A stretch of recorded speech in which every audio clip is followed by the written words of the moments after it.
So it's important that we start to recognize times in our lives we've experienced hidden grief, but also to recognize in our children's lives. Now, they're younger, they have a shorter span of time, but they also have dreams of how they thought things would look.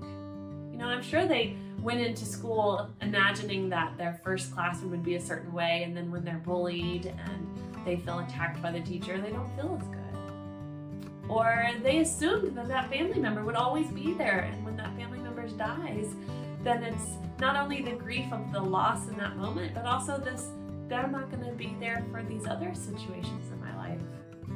All of this creates that hidden grief.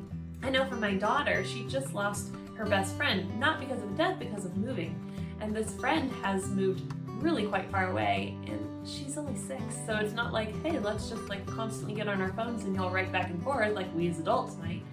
She's having to really grieve that loss of that best friend, that person who knew her the best in her school, that she could always go to and giggle with, and they had inside jokes and comments even at 6 years old, and she no longer has that. And it's been months now, and I honor the fact that it's not just grief because of moving, it's the hidden grief around not having your person, that person that gets you and understands you.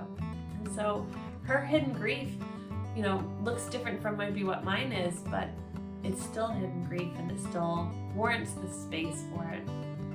So once you realize what causes hidden grief for you and what causes hidden grief for your child, it's really about giving yourself permission and giving them permission to grieve. And I think sometimes half the battle is just identifying it as such. That's why a lot of people come to work with me, is to be able to go, is this grief? I'm like, yes, this is grief, and it's okay. Most of the time we already know it. We just need that permission to say it out loud. So if you're going through hidden grief, it's normal.